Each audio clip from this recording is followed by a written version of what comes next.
Sam. All right.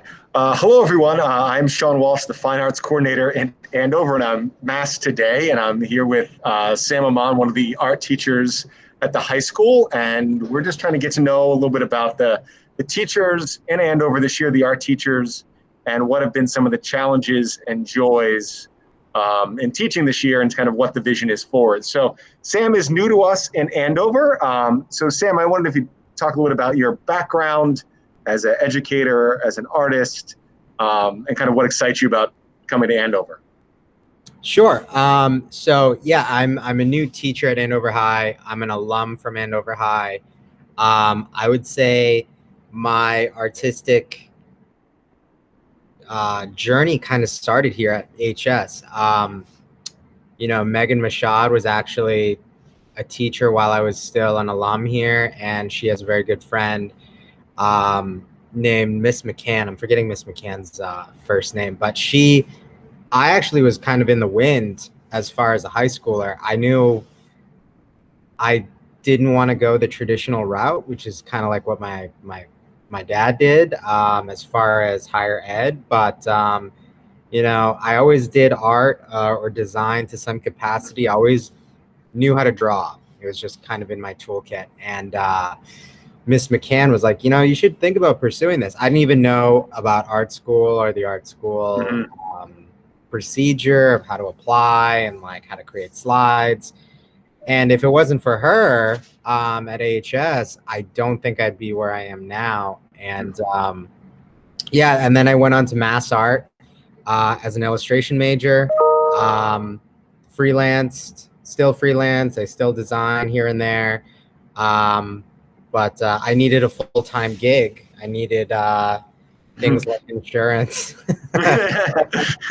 and things that don't come easy to quote unquote struggling artists, especially nowadays.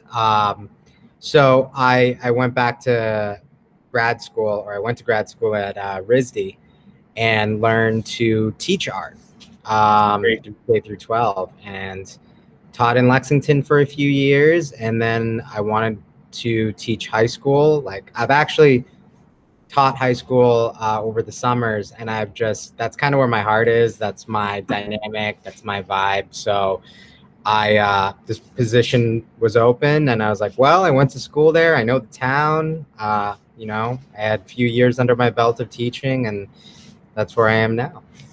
Great. Well, we're so thrilled and lucky to have you, and it's great to hear about your journey from Andover back to Andover.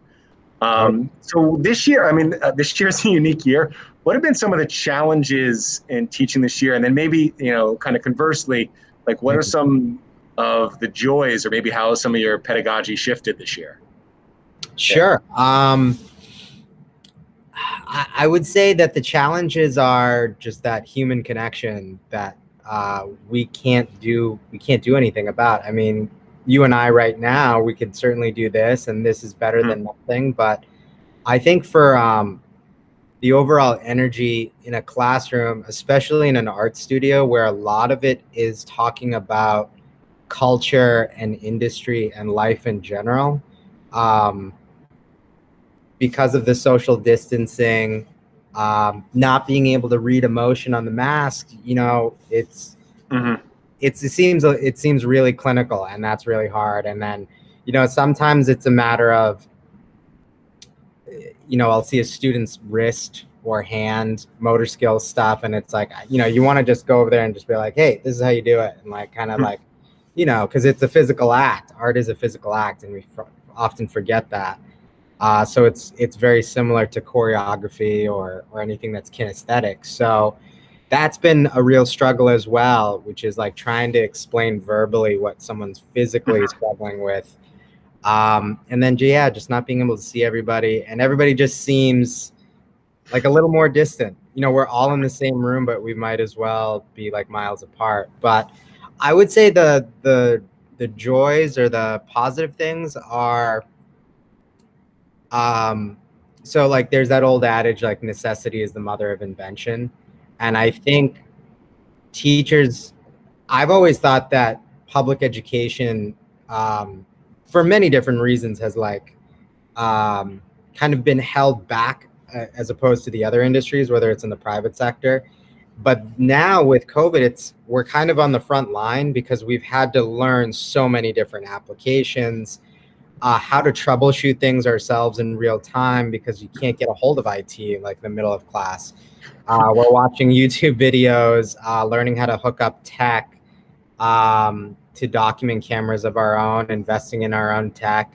So I would say that's pretty awesome to see teachers become their own IT specialists in a way and really dive into the 21st century, like really dive into the 21st century. And I think what's also cool is my approach to lessons has now changed in that instead of me going by my curriculum and by the book, so to speak, which is totally necessary, every Wednesday now during like a half an hour remote session, it's, hey, let's talk about, like last week was, let's talk about these crazy Renaissance painting where they look like there's UFOs in the background. Yeah.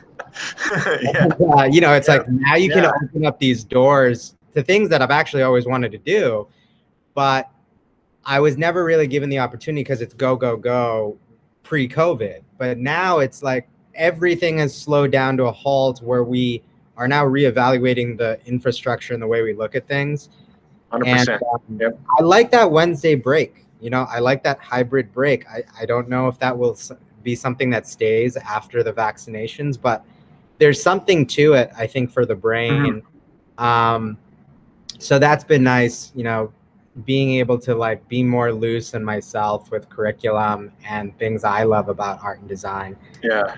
And am I forgetting a part of that? No, that's great. I mean, I think one thing is that we've just, having seen your class and seeing the work, I think just the way that you've talked about, personalization for the students and differentiating and meeting where they are.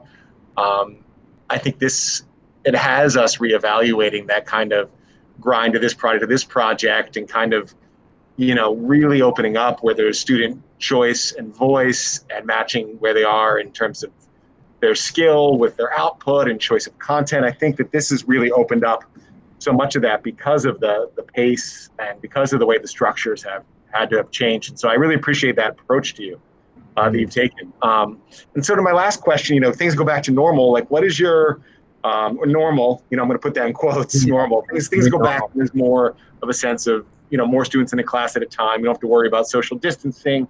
Is there any maybe either what's your vision or what's a project or something you'd really like to explore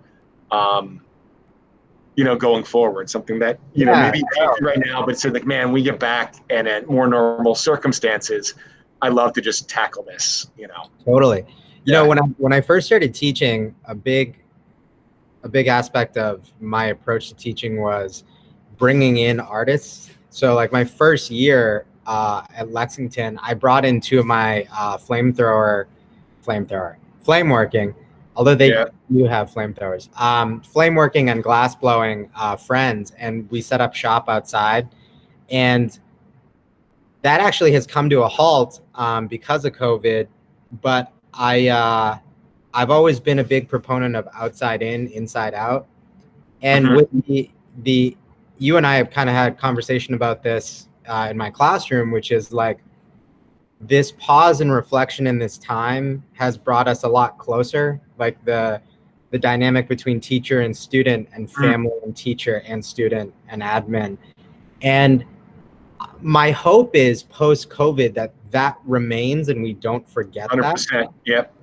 And I want to use that energy and that vibe with visiting artists and designers and constantly bring them in. So like maybe even double down on that, because it's just, I remember being young and you're learning an academic of some kind, whether it's art or it's calculus or something.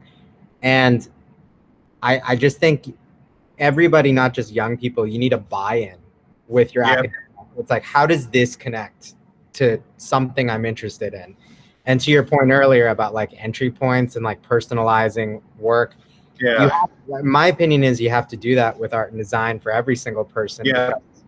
everybody has a different entry point, and I think kids are so much more multidimensional than, let's say, even I was. Yeah. Like the world's so much more exposed. So it's when we return to the new normal, I think I'd like to implement like a visiting artist, whether it's digital, whether I can get them in person, do Yep. stuff that's more interactive, that's like outside or inside. Um, really transform kind of this physical space too, and like Yes. Yeah. each Yeah. I kid like their own zone. agree. Yeah. The sweet. Yeah, Yeah. No, I agree. I think think that'd be that. I it. think I love that.